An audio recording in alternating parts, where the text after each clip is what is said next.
think about that 8-year-old girl. That's what love is all about.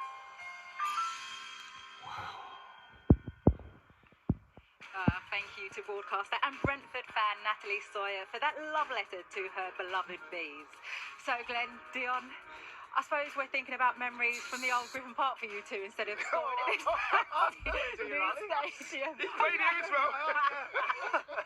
We couldn't find the evidence. It was only 10 minutes. Yeah. But what memories do you have, Dion? Griffin Park, tough place to play, wasn't it? It was. It was a really tough place. I played there many, many years ago. I remember actually playing in the charity match and breaking my collarbone. That's my memories. But I just feel that from Griffin Park, all those old memories of myself and Glenn playing there, I just feel that the journey that they've gone on to get from there to here. I mean, I've only been here once before, and it's just on a very sort of similar scale to what Brighton have done, but you know, they're slightly under the radar, Brentford, but they like it like that. They've gone from Griffin Park, which was tough, and there was changing rooms are horrible, it was small, it was cold, to this amazing stadium and amazing facility. Honestly, it's brilliant. My memory of Griffin Park was the changing room was so tight that when you sat on the toilet, you couldn't close the door. So whenever anyone went in the toilet, there was a lot of abuse thrown in that direction. I'm sure the ones here are a lot better, Glenn. We've checked them out. Right. So for our show today, we wanted to tempt head coach, yes, Thomas Frank, into an exclusive interview. So how did we do that? Well, a dinner invitation with the one and only Gary Lineker.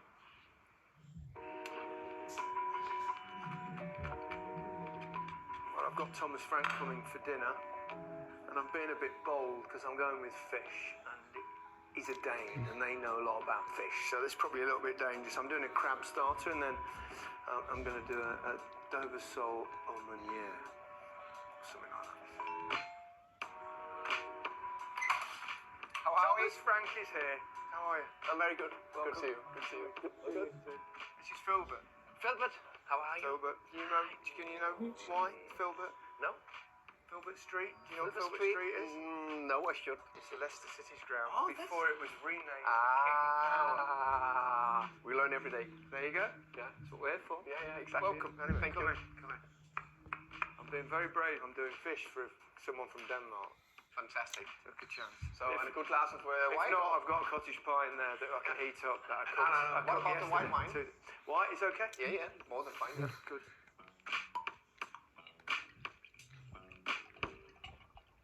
Cheers. And welcome. Cheers. Thank you very much. Thank you very much. Lovely to have you here. Thank you. I was in Denmark recently. We went to a little French bistro. Yeah. In the centre, and the chef's quite well known.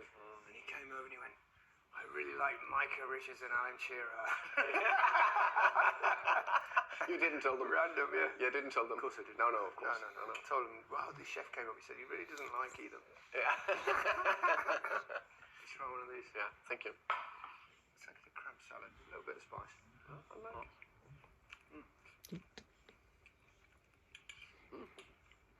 Very good. Special recipe? Just play around. I'm going to get the fish out. I'm going to do it.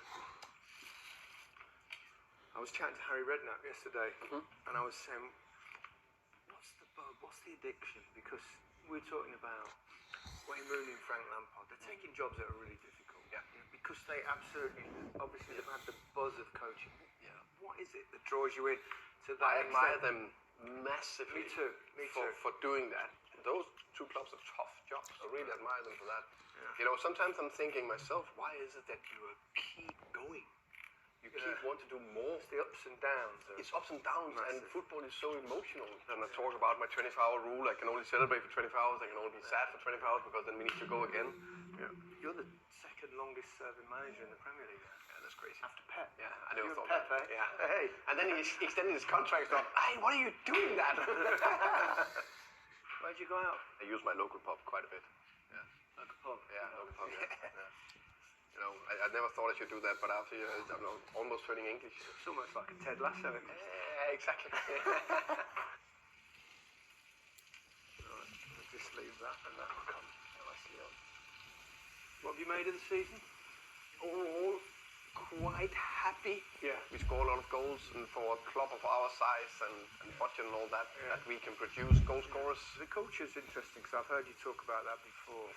The most important is the people. you know, I said that before. No.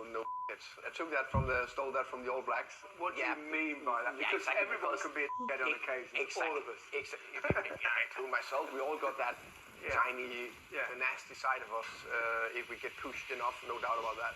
Do you think the fact that you weren't a professional footballer held you back? In the beginning, it was not like, okay, I want to be a head coach in the Superliga in Denmark, or I just wanted to be a full-time coach in the academies or talent development. So it actually was a little bit step by step. And then I went from youth national team directly into Brøndby as a head coach, which is one of the 2 biggest clubs in Denmark. But I've always been aware that because I didn't play, those other bits I need to be really good at. Yeah. Managing players when they're not in the starting lineup and keeping everybody sweet, it can't be easy. If you've been a starting player and then you're out, the next 2 or 3 weeks is tough. And then, of course, I think you need to, as I say, you need to touch the players, either me or the coaches. And I think you need to get, how are you?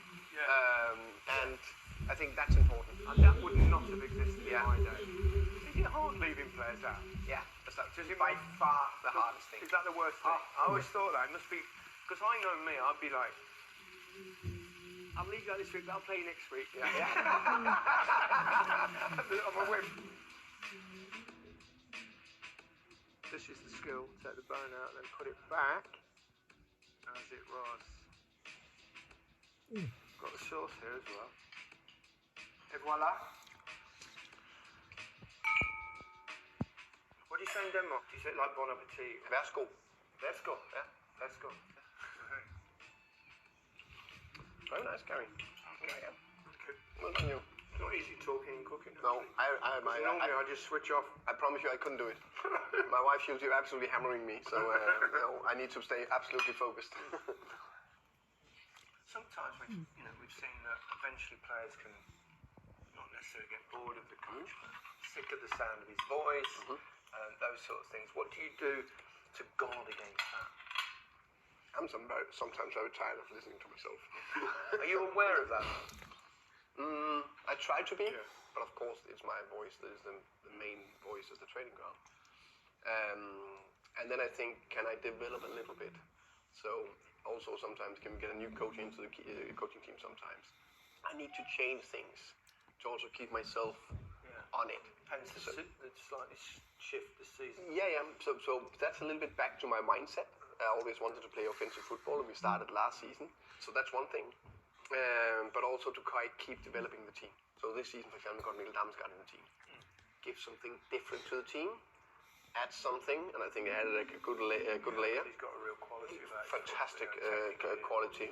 So I think that way is also a part of developing the team. And then you got some, you call them good pros, Christian Nørgaard, Mathias Jensen, Vitaly Janelt, Ethan Pinnock. All those 4 are still the one who train the hardest. So that's good. What do you think is the best you can get out of Brentford football? We need to win the league one day, right? Come to Leicester. Yeah, I don't know anyone's ever told you. Leicester is it might be Forest this year. Yeah, exactly. I mean, look what Forest are doing. Fantastic. I mean, that's extraordinary, isn't it? It's very, very well done. I think we need clubs like Leicester and Forest and Brentford, Bournemouth, clubs that's doing different and breaking into the so-called traditional clubs. What do you want now? Because you've obviously always been ambitious. What's in store for the future? Now, it's unfair for me to obviously ask this question in a way because Brentford it's been a great club and you've been there a long time. But I think I always say, and I mean that because I think it's extremely important to highlight. I'm very, very happy at Brentford. It's in many ways the perfect football job. You can still be ambitious. Yes, I know it's difficult to win the Premier League, but you can still build a club, and we can still have a chance to win something, a cup maybe. And because the environment and the ownership and everything is so good, that means my day-to-day job is extremely good, and that's worth a lot. I'm probably pretty sure I'll probably not be in Brentford forever. I maybe walk into another club. That will be completely different because I need to get everything sorted. All that will take time. So I'm very happy here. What happened in the future, I don't know. you're a football man. Yeah. Me too. Thomas? Been a pleasure. Pleasure. Thank you very much. Glad you enjoyed your food. Yeah, I enjoyed it. not Carry easy on. doing. No, You need to but do you're that, asking need too to. many questions, so I need to have a glass now and cut so I can eat, okay? Yeah. Well, I'm just hearing that Celebrity MasterChef have been on the phone already. Well, there's lots more from that dinner party chat in the big interview on iPlayer and in a Football Daily podcast special over on BBC Sounds. Okay, as you can see, we've headed into Brentford's changing room. And Kitman Bob, you've been at the club, wait, someone told me 20 years, someone else 15 years. How many years are you saying? 12. 12 years, we're going for 12. And actually, Dion just told us about his collarbone back in Griffin Park. You're actually the first person he saw. Yeah, he was playing in a charity game and popped his collar, so I picked him up and brought him into the old miniature medical room at Griffin Park. So yeah, it was when I first met Dion. I'm sure you've got more stories about Dion Dublin, but we'll save those for later. We promise you we will not mess up the dressing room for you. Bob, thank you so much. I tell you, it's much warmer when we're coming inside. Right, let's go over here. We are joined now, lovely and spacious, by Brentford's Director of Football, Phil Giles. Thank you for joining us. No problem. And thank you for Thomas for doing that interview, that dinner party as well. I think there's so many things he touched on, but the main thing he was saying about the environment and the ownership of good. I mean, that must be music to your ears. Absolutely. I think we've tried to create a fantastic club. Matthew, the owner, is unbelievable as an owner. But Thomas takes a lot of credit himself for helping create that environment. He's a big part of that. Mm-hmm. Well, how would you describe him? Because, you've been here 10 years, he's been at the club 6 years. How have you seen him grown as a human and a manager in this role since he's been here? Well, actually, he was been here 8 years because he was assistant before he became the head coach as well. So, first of all, he's a fantastic coach. It's a bit of a prerequisite for a coach, isn't it? But he's so good with the players. Yeah. I think that really surprised me when he became the head coach was how close he got the players. Players love him. When we try to sign players, they often want to know, what about Thomas? What's his plans? They want to play for Thomas, So fantastic, and he's